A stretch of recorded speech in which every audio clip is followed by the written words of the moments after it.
Hey people, welcome to Accidental Gods podcast, to the place where we believe that another world is still possible and that together we can make it happen.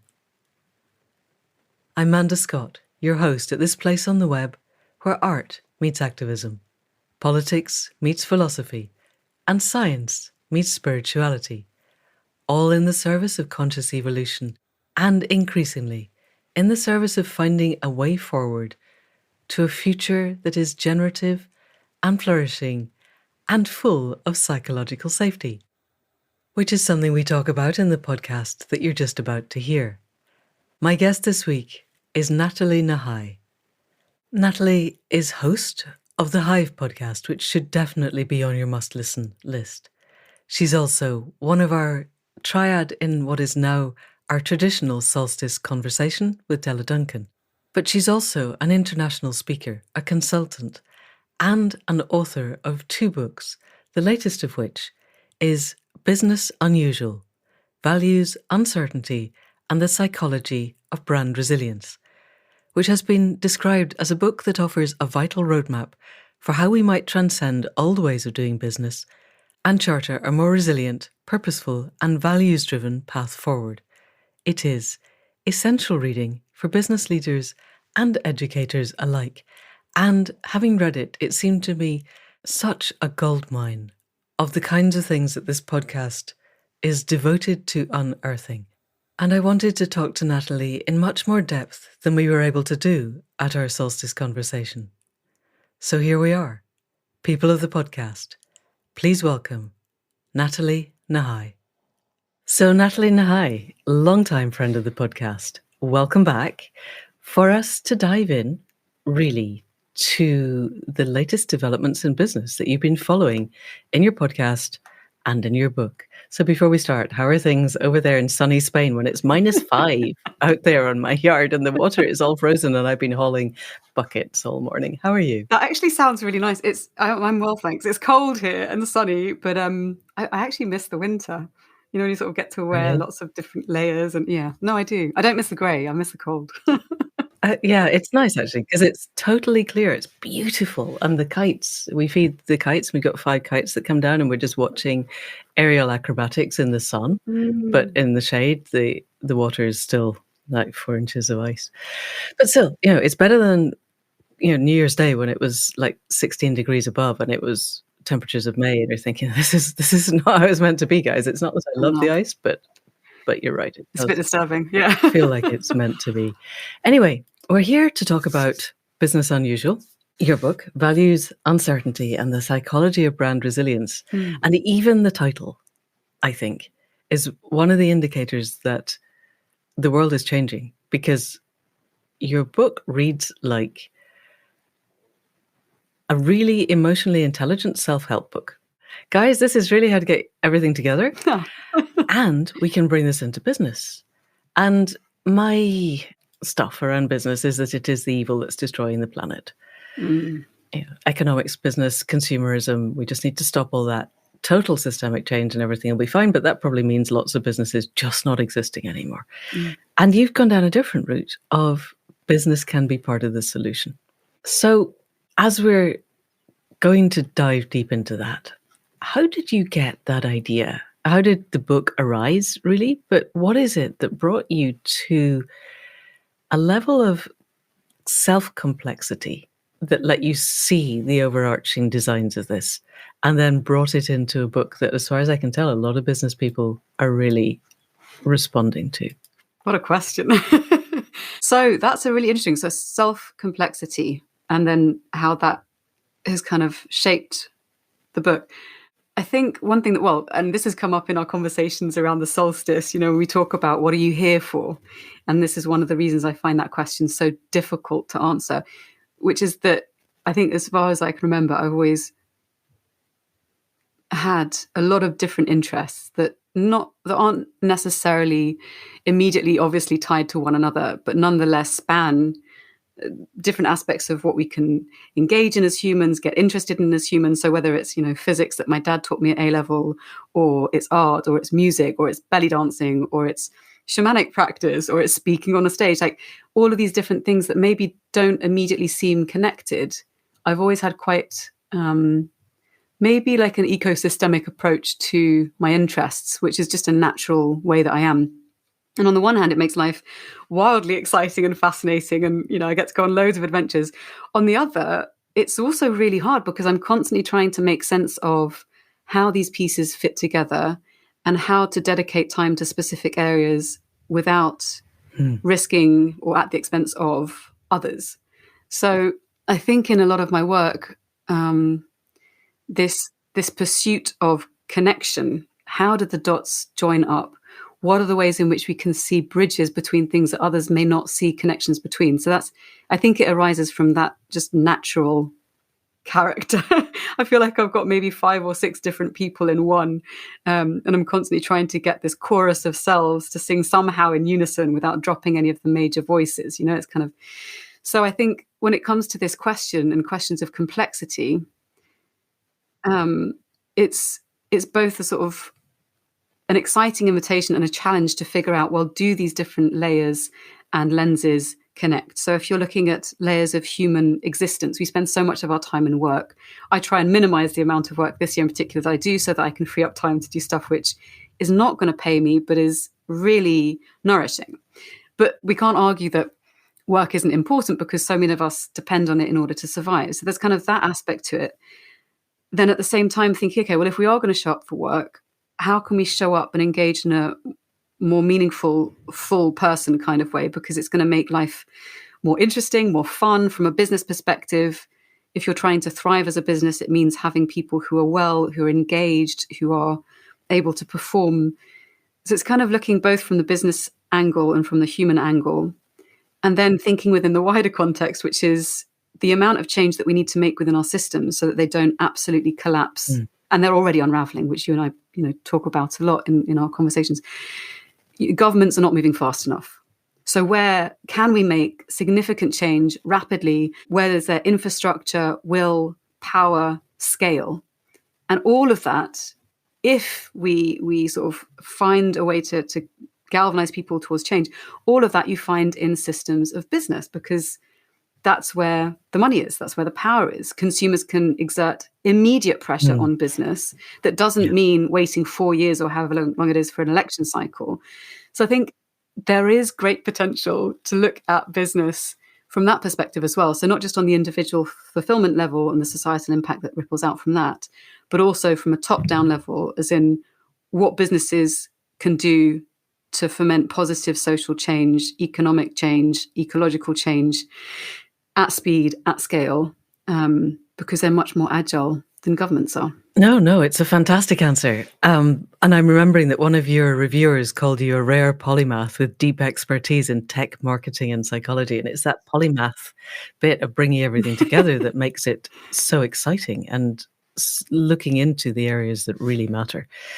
So if governments are not moving fast enough, definitely. If we depend on work to survive, I want to unpick that a little bit later, but not at the moment, because at the moment I want to look at this power that business has and that therefore consumers have through business depends on business priorities being other than make the most amount of money as fast as you possibly can. And I look at the really big businesses, Amazon, Facebook, Google, the ones who are now the huge monster gorillas of the planet. And they look very much to be making as much money as fast as possible, partly because they're in hock to the vulture capitalists who funded them through the tech dip back in 2012. So if business is going to be part of the answer, then it seems to me that businesses have to get together to agree on what the problems are and how they might address them. Because if every business of whatever size does something different, then we're going to be generating a lot of emotional energy and general energy, but it's probably going to be in spinning wheels in opposing directions and causing a great big pile up in the middle. Bad metaphor, but it probably works. So I listened to one of your recent podcasts, John Featherby, and he was talking a lot about the B Corps. Yeah. And it seems to me that's one way of at least beginning to agree on a direction of travel. Can you tell us more about those, how they work, and how they're doing in 2022, because that podcast was recorded back in 2020 even.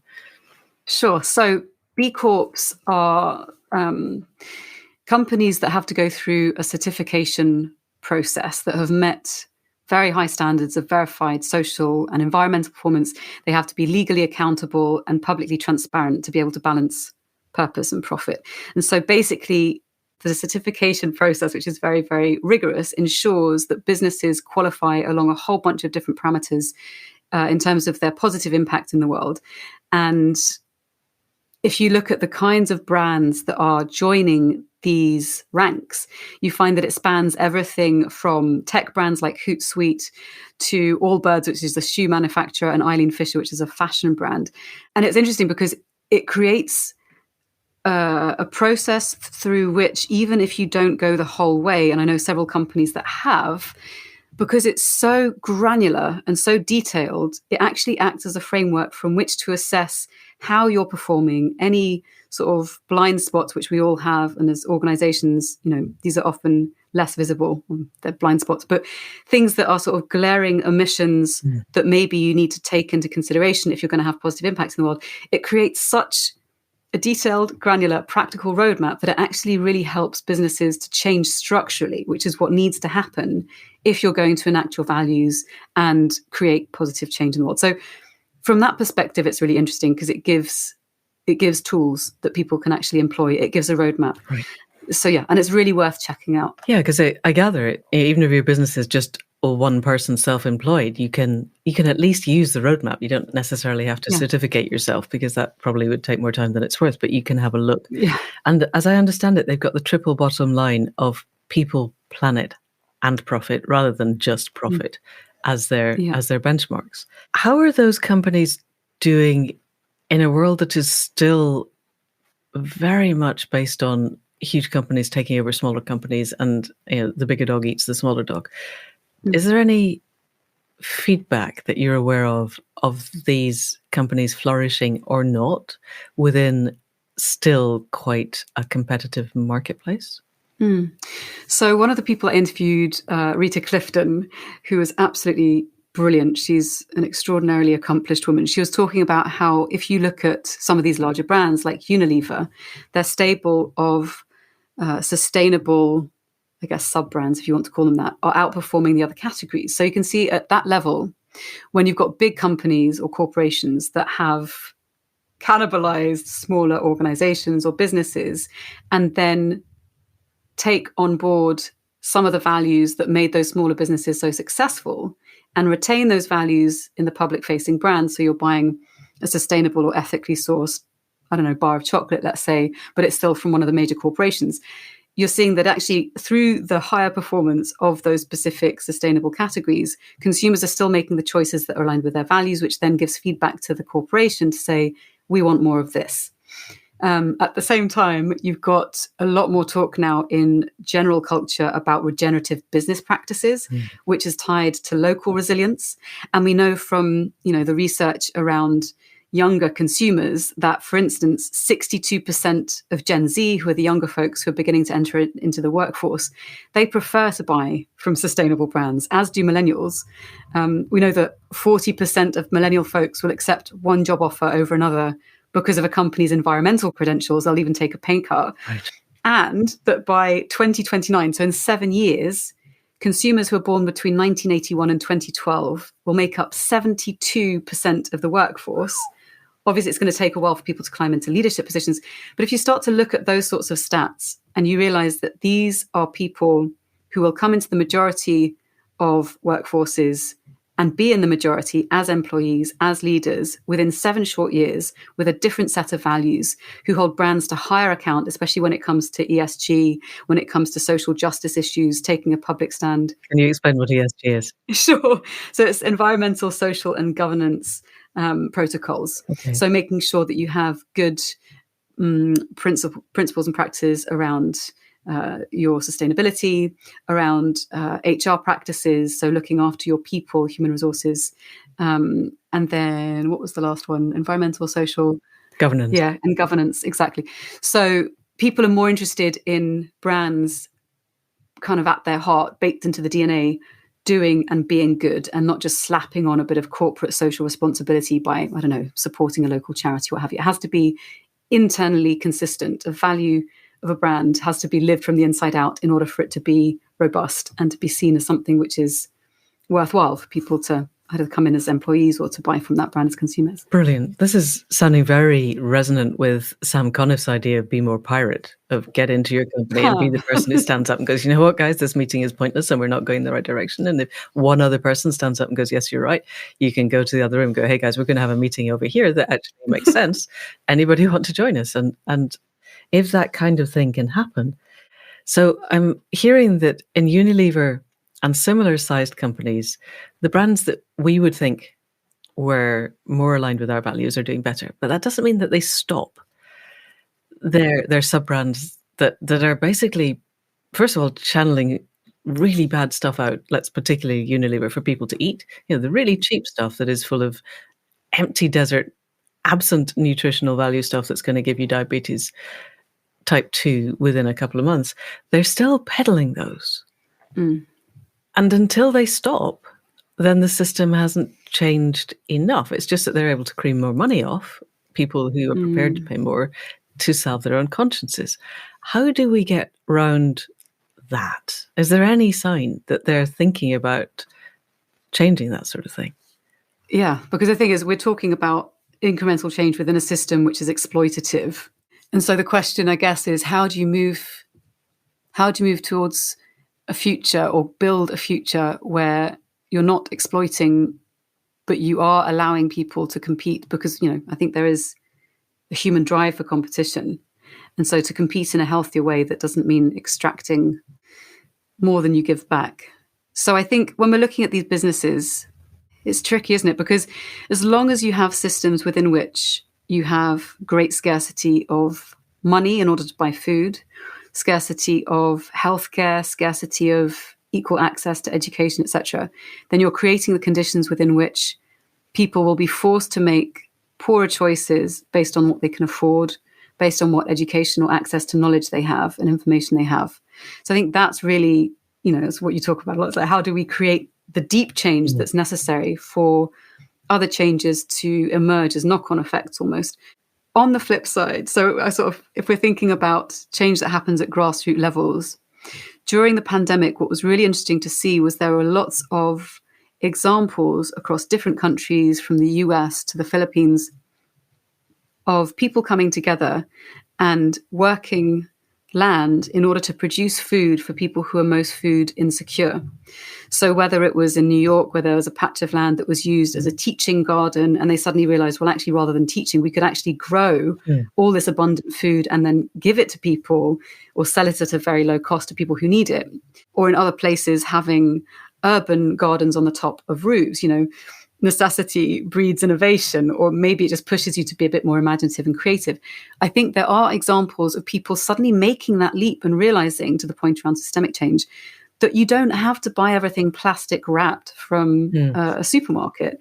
That if you are in a lucky position where there is some land somewhere and people have seeds and they have access to water and access to enough time communally to share and put into it, and usually there is some version of this if you are in a country that has some basic resources, then if you have that, you don't need that much more than that in order to get started. And so then you're changing your relationship with what scarcity means, where food security comes from, how much you need to invest in order to be able to feed your family, or to cultivate a different relationship with, you know, tomatoes. There's so many varieties. You go, you see it grow, and you're participating in what I find like the magic of plants, for instance. Yeah. Then you're enchanting an entire generation of young folks who suddenly go, oh my God, well, this is not what life was before. Yeah. I now have a totally different relationship to many, many things, including my community, including the land. That's where we see, I think, deep change happening. And it is happening. But the question is, how do you create that happening at a larger scale? So I think a change has to come from all of these different places. It's a tapestry that together weaves together into larger change. Alrighty.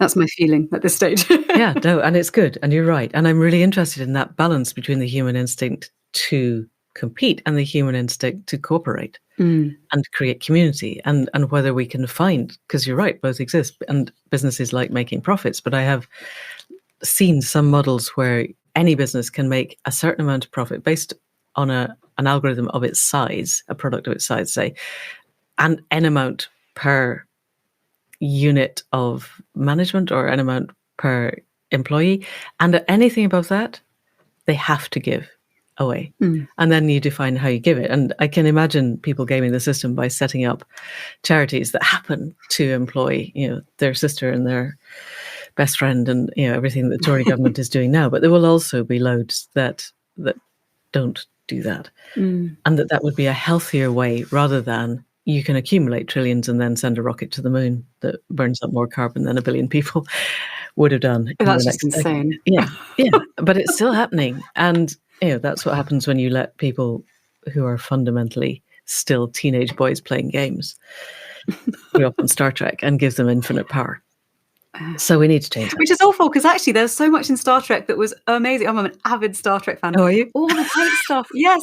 Because, you had your first interracial kiss on Star Trek, which was huge. Yes. You had lots of interesting stuff around integration. So you had Chekhov, who was someone who was I think he was Russian. Yeah, so like, when there was the Cold War happening, inter country cooperation, loads of, All right. We'll have another Star Trek podcast. I have to say, I think I probably watched like 3 episodes in my entire life. So it would be a short. Oh, no, Amanda. Yeah. Hey, life, busy. Anyway, let's go back to regenerative business. That this is now a buzzword. And resilience. I taught a course on the 1st of January and I was asking people to be resilient. And I got a lot of pushback from people going, oh God, no, that word is just completely devalued in our sector now. Oh, really? I still think it's a good idea, though. Let's call it something else. But the ability to bounce back in the face of challenge and not just fold in a corner and huddle and scream or turn into a raging monster that has to demolish the challenge. The capacity to find resilience is really important. What do regenerative businesses consider to be regenerative now? What is, if you wanted to set yourself up as, I am a business, people, planet, profit, and I am being regenerative, what does that include? So I think there are different ways of thinking about regeneration. And I'm going to give an example, a concrete one in a moment. But I think if we're thinking about what creates for a flourishing ecosystem, it has to be healthy. And for it to be healthy, if you think about human systems or other systems, it means bouncing back from trauma, being able to grow in a way that's self-sustaining, being able to support the different elements of that ecosystem that give the whole network the capacity to thrive. So there's lots of different layers within that. And I think part of that means, for instance, being cognizant of the biases and prejudice that has been played out throughout systems and oppressed groups, whether that's gender, race, ability, sex, age, whatever it might be, neurodiversity. So thinking about how do you reckon with the almost like traumas that groups have experienced in order to be able to bring them in and create real diversity, which is where we know imagination, performance, creativity, well-being thrives. That's one layer. Another is, how do you figure a system or reconfigure a system so that you're not just thinking of value in financial terms. So you're thinking about not just money attached to something which is a service or a good or a product, but really how are you creating value which has longer lasting meaning, change, and contributes towards longer term flourishing. And so there, the example that I really like that I'd like to turn to is the credit card processing company called Gravity Payments, which is based out of Seattle and founded by a guy called Dan Price. And so he created this company and became a millionaire, multimillionaire at the tender age of like 31. And through a series of experiences decided, this is 6 years ago now, that he wanted to raise the company's minimum wage to $70,000, which was unheard of. It meant basically he would take a huge pay cut, like $1 million pay cut, which is 90% of his salary, give up his stocks and shares and remortgage both of his houses. So a massive personal cost to someone who was making a heck of a lot of money. You know, Fox News said he was going to be a socialist. People would be on the breadlines. It was all going to go, you know, to hell in a handbasket. But since that time, their revenue has tripled. Harvard Business Review has used them as a case study as what to do in terms of positive business practices. Their employees have had a 10 times boom in the homes they've been able to buy. So they have security. They've been able to pay off debts. They've moved in close to the city. They're able to take holidays without fear of losing money, so they're not burning out. They've created an environment in which people feel valued and supported, and they're well remunerated, which means that, these are people who are committed to the company. And actually what was fascinating was, because of all of these changes that he implemented and the cost to himself, when COVID-19 hit and they were basically slashed to 50% of their revenues within a very short window, they were losing something like $30,000 a day, and they would have been out of cash within 5 months, and then basically the business would have been done. Because of the way in which he'd prioritized the well-being of his employees, the majority of them, they came together to try and find a solution for this, a path forward.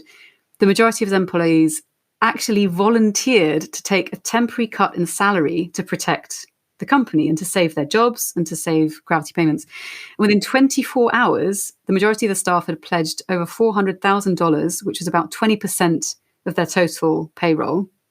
And they'd offered to give up between 10 and 100% of their wages over the following month just to keep the business afloat.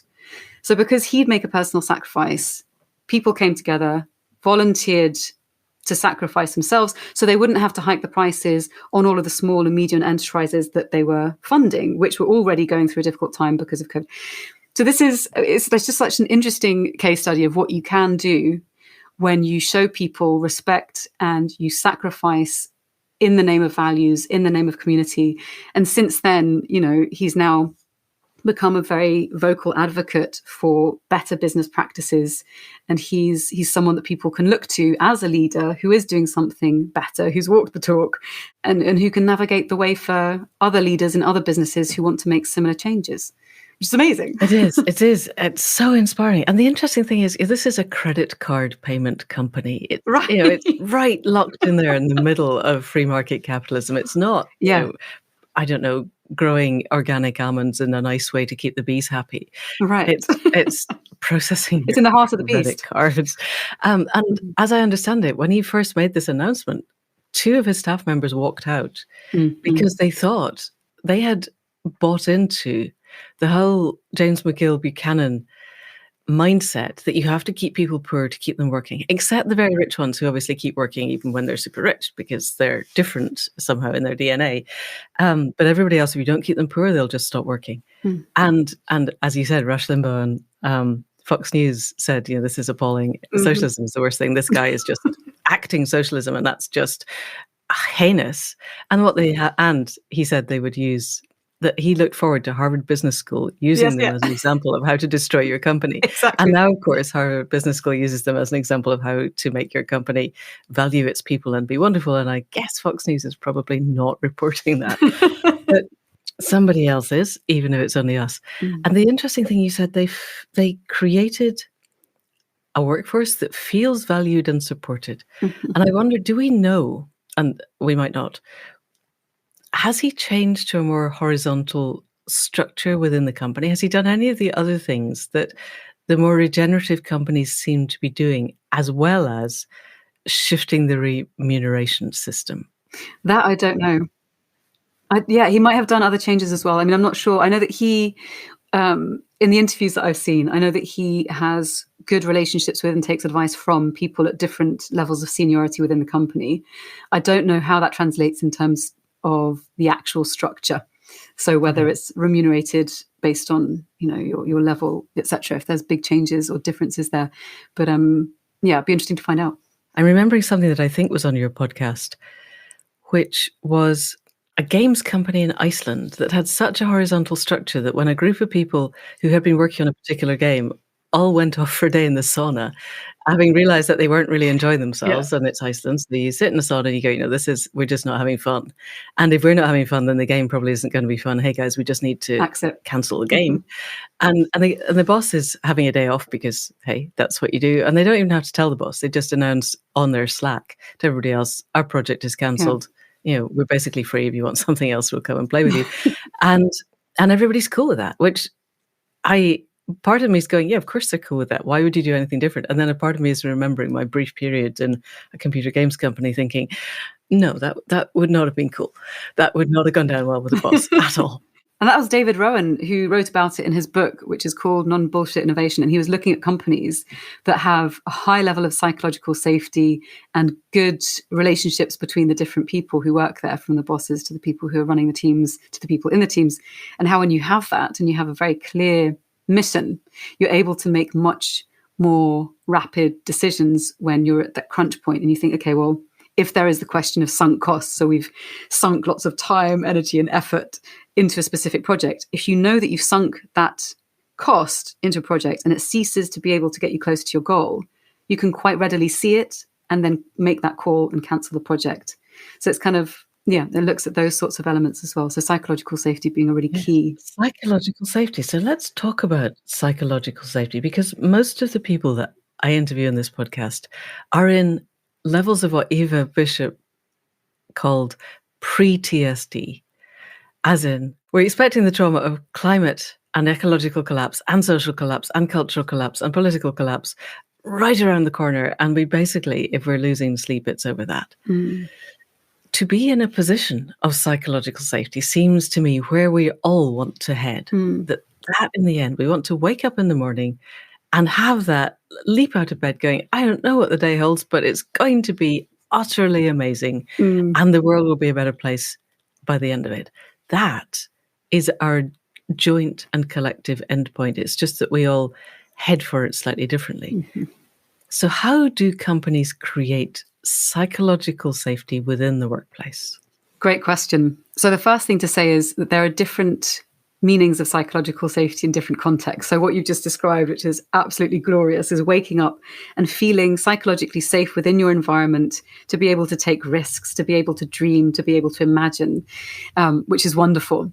Within a business context, in order to give people that same sense of freedom to be able to take risks and speak up, psychological safety within a business sphere is about the ability to voice your concerns or your ideas or your queries or challenges, and know that you're not going to be reprimanded, you're not going to suffer negative consequences to being promoted, for instance, you're not going to get ostracized.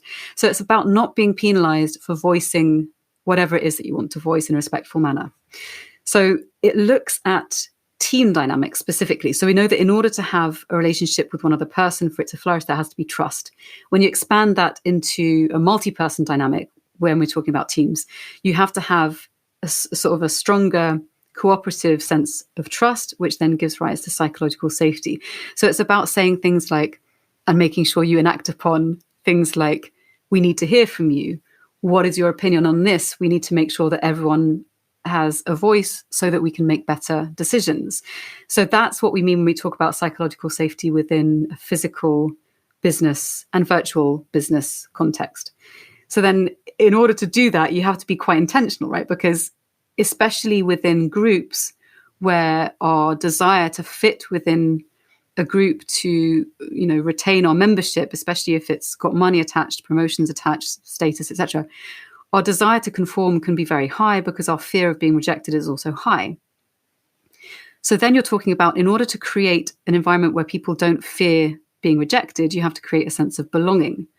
So it's about making sure that you value, for instance, the learning that you get when there is a fallout or someone embarks upon a project which subsequently fails. So it's about looking at how do you create an environment which frames failure or conflict in a positive way that creates a container that supports constructive feedback and conflict, and that looks at failure in a longer arc rather than this short, very capitalistic frame of, well, if we're not making changes now that lead to immediate returns, then, we're not moving in the right direction. So it's also about changing the mindset and looking at a longer arc of results, etc. Just some of the elements. Mm-hmm. Yes. So the key to this working, it seems to me, is having your group of people, your team, a tribe, functioning with a really quite high degree of emotional intelligence. And I'm remembering back to a podcast I did with Rachel Lilly ages ago, and she was involved in the Welsh government, and she had to go in and talk to their civil servants, and I guess trying to create a space of psychological safety. And offline, when we weren't recording, sadly, she told me the story of the guy whose nickname was the Rottweiler. Oof. Because, yeah, exactly. His self-belief of what his job was to go into any team, look at what they were doing that was not the way he would have done it, and then scream at people until they did it the way he would do it. And this was his management technique. And he was utterly of the belief that this is what management required. And she did the work that she did, and he came to him afterwards and said, I had no idea that you could listen to other people and hear their point of view, and that what they're doing might be the best way to do things. And he had completely transformed, which is utterly amazing and lovely, and it's probably one of the many reasons that Wales is becoming quite a regenerative place and part of the Wellbeing Alliance team. So do companies, in your experience, who want to create this psychological safety, bring in people to help their teams get to a point where they can do this and it works, and it isn't just box ticking? Because I noticed you said you have to say you're going to do this and you have to carry it out. And I'm even then imagining it quite possible to have conversations with people that still feel like a box ticking exercise, where they're going through the motions, but they don't really get it. Is this coming more alive in business now? So a few things to point out there. So the model of leadership that you just described from the Rottweiler was what some people talk about as heroic leadership, not because it's heroic in the sense of achieving great things, which sometimes it does, arguably most times it doesn't, but because it relates to an individual being the one who's making the decisions, calling the shots. They're authoritative, dominant, it's power over kind of model. There's very little collaboration. You've got one captain to the ship and screw everyone else.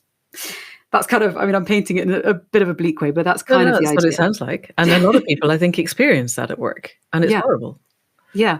And it's not just at the top of the organization. You get it, at the top of teams, etc., at various different levels within an organizational structure. What we need more of, which I had a lot of interesting examples in the interviewees that I spoke with for the book, is examples of transformational leadership. So this is more a kind of a flatter hierarchy type of model. It's more collaborative.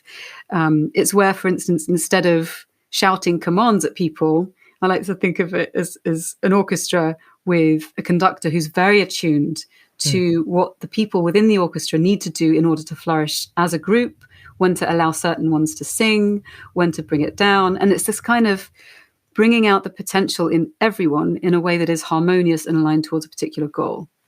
And so in order to have that kind of environment and leadership, you also have to think about, well, what would it look like?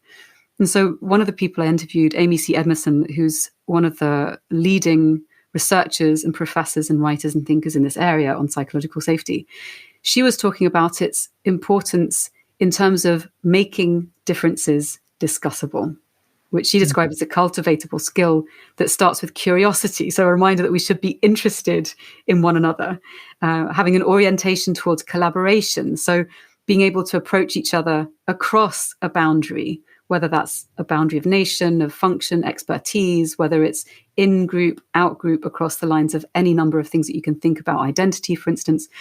And so she talks about how with curiosity and a sense that the person on the quote-unquote other side of this boundary is a treasure. They have value. They have something to bring to the table. They have something that you don't have. If you cultivate that awareness, it allows you to take those risks and step into unfamiliar territory that may be very uncomfortable, but with that mindset of curiosity to find out what the gems are. And I think that in particular is so important when we're thinking about all of the different ways in which discussion of difference is shutting down in society, and how actually really what we need right now is all the difference we can get in conversation, respectfully, robustly, so that we can come out with better solutions. So that, I think, is absolutely key. Yeah. Right. Yes. So you don't want a cancel culture within your company, and you don't want a cancel culture within your civilization, because otherwise you just marginalize people who might have something astonishing to bring to the table. Yeah. And so if we're bringing out the potential in everyone, this then means that we're beginning to head to businesses where it is in alignment with somebody's best potential. I have met so many people who go to work to earn the money to be able to do what they actually want to do. Yeah. And my assumption is that in their doing that, they're probably not bringing the best of themselves to the job because fundamentally they hate it. Yeah. And so in an ideal world, I'm imagining, in the businesses of the future, which is where we're heading, you have people who are doing jobs that they love. First of all, is that true? And then second, how do people work that out, do you think? And how do companies work out what it is to bring out the best potential? And do you find a huge turnover? I remember a friend of mine who's an editor in a publishing company who was given a training in life coaching. And she said, everyone I coach leaves the company. Either you're a really, really good coach and actually they all hate their jobs, which is entirely possible, or maybe you need not to be coaching, but I don't know which it is. So how do we get to having the right people in the right jobs when a lot of people seem to be like rabbits in the headlights at the moment and they just don't know what to do to get to a future that's going to be worthwhile? Well, I think what's really fascinating is that we're seeing a lot of people, especially in the States, but also in the UK and elsewhere in Europe, leave their jobs. People talk about the Great Reset, the Great Resignation, and all these buzzwords that have become quite tired phrases. Oh, really? Is that happening just now? Yeah. In the last year in particular, lots of people are leaving their jobs in droves. And it's become a market within which the talent, people who are employees, are in a greater position of power because they can call the shots a bit more, on the one hand. On the other hand, because of increased ability to telecommute or to basically work from home, people can be recruited from anywhere in the world. So there's these interesting dynamics happening in the world of work that have completely upended what it means to be either seeking work or looking for someone to fill a role. So there's that question. I think a lot of people are considering now more than ever whether what they do has a positive impact in the world in general. And that can either mean going and completely transforming what you do, so quitting your job and doing something that's much more closely aligned on a day-to-day basis with creating the change that you want. So maybe you quit your job and you go and work on a farm that's involved in regenerative agriculture. Fine, not everyone's going to do that.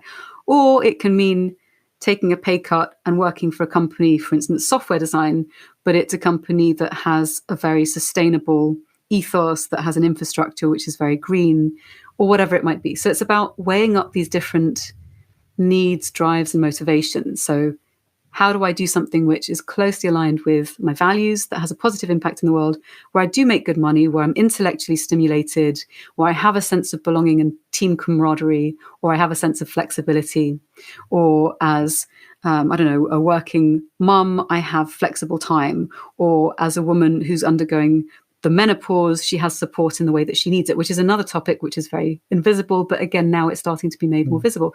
So it's a question of finding a balance that works for you. And then when you think about ways in which we can change existing organizations. So one of the people I interviewed for the book, Scott Barry Kaufman, who runs a psychology podcast, and he's a humanistic psychologist and an author, he was talking about how we are constantly, many of us, not all of us, in the process of seeking greater self-actualization. So this process, which is kind of like a North Star goal that we don't achieve, but hopefully we move towards when we make decisions that feel conducive to our growth. So getting outside of your comfort zone, making sure that you're following your values, thinking about a larger purpose than just your own purpose, which also comes in later parts of life. So in your 20s, I remember in my 20s, I was super ambitious and I wasn't quite as interested in the values being at the very top. They were close up there, but they weren't my priority. My priority was, how do I get a foothold in, build a reputation, and then I have the freedom to pursue my art, my music, pro-social stuff, whatever it is, ecological stuff. So it's also linked to stage in life. And then when it comes to the workplace, Maslow, upon whose work a lot of Scott Barry Kaufman's is based, talked about Euseichian management, which is about this idea of management where we're moving towards an ultimate form of mysticism or a fusion with the world or peak experience with cosmic consciousness and a yearning for truth, beauty, justice, and perfection. So these thinkers have been thinking about this. So how can we help people to feel as though they are growing towards the fullest potential of who they are while doing jobs that they have to do in order to make money within the current systems, but also finding that intrinsic fulfillment and a larger purpose to the activities they're engaging in on a day-to-day basis. Those are kind of the core questions, I think. So it feels like what that is doing, if it's possible, is bringing work back round to being a part of life. Because it seems to me that for almost all of human evolution, there wasn't a work-life schism. We were hunter-foragers or forager-hunters, and most of the time we'd be picking berries, and once in a while somebody would go off and kill something and bring it back, and we'd then have all the business of turning it into something long-lasting. And we held ritual and ceremony at every available opportunity and basically partied together. And life was a continuum. And it's only really since the enclosures and the forcing of people off the land that continuum was very deliberately and very forcibly broken. And that what I'm hearing correctly, is people striving to recreate that continuum, but doing it within a system that is still inherently free market capital, that's still about creating stuff for people to buy in order to make money, in order to keep the system going. And there has to be, I think, and this is a question, a break point, because while that system continues, then there has to be someone making the money to buy the stuff to keep them happy, because they're not getting the eudaimonic versus hedonic balance right. Can we unpick that a little bit? It feels it's quite a complex concept, but first of all, am I right that people are trying to get back to there being no schism? If we get there, how does a system continue that is predicated on that separation existing? So, you ask all the good questions. Okay, so let's unpick that a bit. So if we're thinking about the drives towards happiness, which is when we talk about eudaimonia and hedonism. So eudaimonia is more of a meaning-oriented state of happiness. So it's about having a sense of the good life, of integrity, of flourishing, of being able to grow and find fulfillment at a deeper level. So hedonic, or what we might know as hedonistic pleasure and happiness, is the much more short-term, quick rewards, quite fleeting happiness that you get through sensory gratification. So whether it's the quick fix of chocolate or the crazy sex that you just had, or, you get a promotion, whatever it is, it's these short-lasting bursts of happiness that are quite fleeting and they don't satisfy us at a deep level, but they are fun and there's nothing wrong with it. And I think what's interesting is that obviously humans are really deeply complex. And at least in my own life, I often noticed how I can either have a tug of war going on between the eudaimonic versus the hedonistic. I want to eat the chocolate. I want to do something that's fun. But actually, I know that if I don't distract myself, I can sink into deeper work, which might be more effortful, but it gives me a deeper sense of fulfillment by writing the book, by reading whatever article I have to read. So it's kind of that tug of war between the two. But I also see in certain instances that there can be an overlaying of the two where they work in harmony together. So it could be that if I'm going to go out and buy a beautiful new coat, for instance, that I need, I will save up and get a high quality coat from Patagonia or North Face, which is way more expensive, but it lasts much, much longer. So I get that pleasure of purchasing something beautiful, but also eudaimonically, it gives me a sense of contributing towards something that I think is meaningful. So yes, I'm consuming, but I'm doing it in a way that is more sustainable, that I know I can repair the thing later. So I think when we're thinking about the existing systems and the internal conflict we can experience to meet these sometimes warring needs, it can be helpful to think, where are there times where these two needs can overlay and we can meet both of them? And I think the answer is yes. And where the answer is no, how can we change the environment or systems and platforms to not make it overly tempting to go down that route of immediate gratification and hedonistic pleasure, where it actually erodes and undermines the more eudaimonic aspect of creating meaning, having fulfillment, feeling like we're contributing to something that's bigger than ourselves. So it's quite multi-layered. Yeah. And I'm hearing you about the little dopamine hits, even if it's just likes on Facebook. And back in the day when we did Facebook, it's that little dopamine hit. We are hardwired to want it, but then we also want the kind of longer, slower serotonin stuff that comes from pride in respect from people that we counter respect, and essentially in pride in a job well done. So I'm still kind of wanting to chisel into this world that we've created where work and life are separate. And I'm hearing that there are companies who are trying to create within the company a sense of being and belonging, which is what we're looking for in our greater systems. And I am also aware of some people for whom work was their being and belonging in their tribe, and they'd come home to a kind of cold relationship that only survived because they didn't actually have to be in each other's company for very long. And those are the ones that were completely destroyed by COVID, and people being at home and discovering they really didn't like each other. So in that kind of crazy world, are you seeing, as we move into 2022, people and businesses being able to create a more holistic context where the work-life division is less, and where the eudaimonic being and belonging, that sense of mystical endeavor that you were talking about, are happening in business and creating a sense of a world beyond the business without the boundaries? Is that a clear question? It doesn't feel very clear. No, it is clear. I think it's just complex because it touches on so many different elements. So I try to think about these examples in terms of businesses that I know. So one example that I really like, but it's very local to me, but maybe it serves as a good story. So these two chaps, Hans and Pelle, who work around the back of my house, back of my flat, and they have this little shop that sells organic fruit and veg and vegetarian stuff. And they used to work in the hospitality industry. They worked at one of the big 5-star hotels in Barcelona, and they were paid really poorly. They were treated badly. They were given extra shifts to work and not paid for them. Like, it was just awful. And as anyone who has worked in hospitality will probably know, it's a very demanding job, and you're not generally valued very well, very highly, which is crazy. So they decided eventually to leave. They were working as chefs, and they set up their own shop, which is now at the back of my house.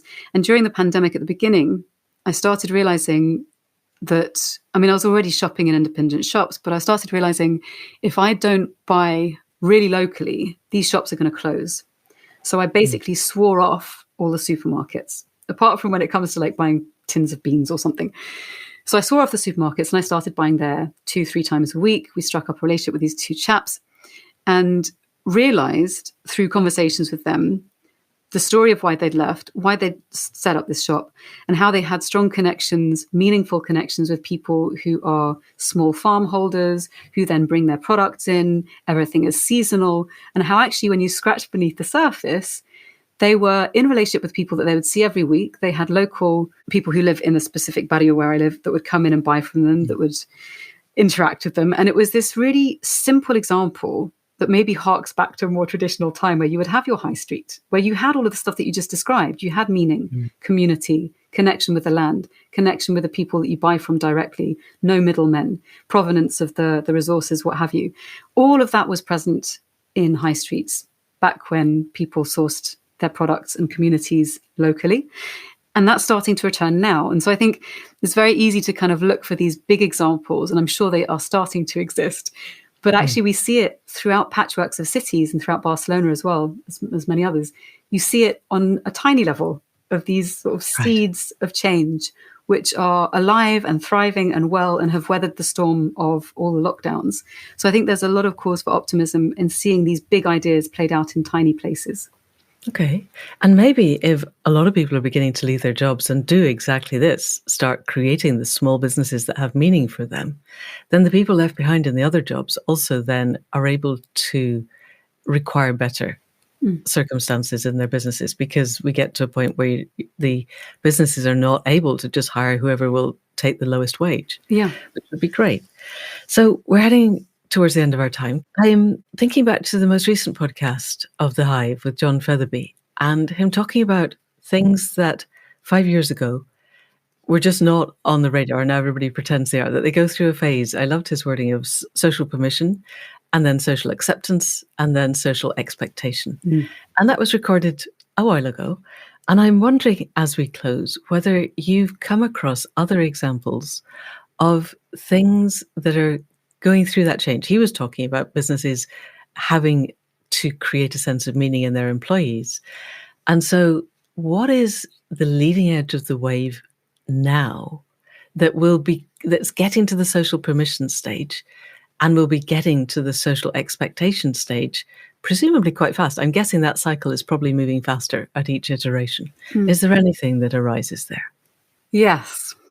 I think some things that are becoming more spoken about, so more visible. So you mentioned about some of these unusual to us things, like talking about menopause and the health and mental well-being impacts of that are largely visible because women generally, our medical priorities are not well served by the current establishments and the ways that we get there. So that's something that's super interesting and quite potentially contentious that now is being discussed more. Ability, if you're able-bodied or not able-bodied, being able to actually work. I was having this conversation with someone the other day, work from home and not have a stigma attached because you're using a cane. Or perhaps, another friend of mine who's running a conference, you're pregnant and you can only see the face in the Zoom window. So actually you don't know. So there's the possibility for, it doesn't fix the problem, but I think it has created a behavioral or expectational shift where people have tasted the freedom of what it means to be able to relate more freely with other people. Or, for instance, another example that I love, someone who was telling me they have autism and they were telling me that it was much more comfortable for them to not be physically in a room present with someone and have to maintain eye contact. And on a Zoom meeting, it's much easier to voice ideas without having that additional discomfort and pressure.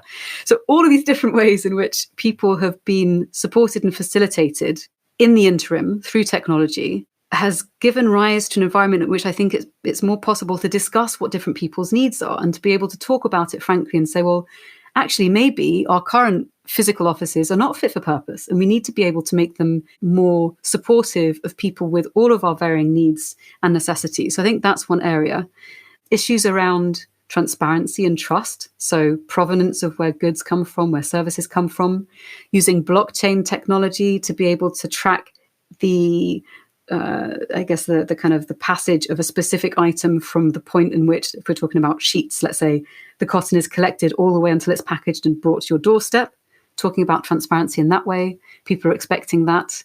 Talking about social justice issues, so being able to feel safe and not harassed for any reason at work. Talking about being supported in perhaps more personal ways. So I know at Unilever, they have a system where they give people support to flourish in skills that are not directly related to the workplace, but they give them a sense of agency and growth. So we're thinking about it in all these different kinds of ways. And I think that has been accelerated by the pandemic, and the changes we need to make the most of these revelations require intelligent, intentional consideration, dialogue with the people who are most effective, and then participation and collaboration into coming up with solutions. All of those things, I think, there's a lot to take on, but I think if we start to address these things bit by bit, and we're clear about where we are in the journey towards making workplaces and businesses much better places for everyone to work in, then, we can move in the direction where at some point we've worked hard enough to make that a reality. Given everything that we've said, which I have to say sounds really encouraging, I'm not seeing business as the monster that I was, and government definitely too slow. Are you seeing signs that businesses are influencing the overall trajectory of the systemic change that we need in ways that government could do but isn't? Yeah. So I'll give some examples. So on Instagram, which is obviously a massively commercial platform, based on your interests, you get obviously fed adverts that are aligned with your past behaviors. And one thing that I find really interesting, if you look at, for instance, the financial technology space, there are now loads of green fintech companies that print cards. Well, they print information on cards that are wood. They're not plastic. They plant trees with transactions. They have much greener infrastructures. This is in the financial space.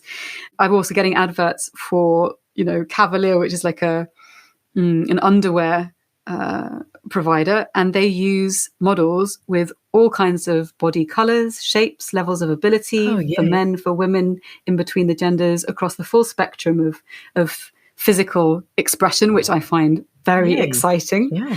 And so you're seeing these kinds of cultural or societal shifts reflected back by many companies, maybe often smaller companies that can take the risks. And I think seeing that these companies, many of them are thriving, then gives pause for thought for larger companies to go, oh, well, hang on, if they're attracting a lot of these young consumers, they're biting into our potential market, we need to make adjustments accordingly. And then they need to take the risks. Yay. Okay. Yay to that. I just want one last thing, just because this is very key to us now, is 5 farms around here have been bought up recently by companies that are going to plant Sitka spruce as close together as it will possibly go. This is basically factory farming trees.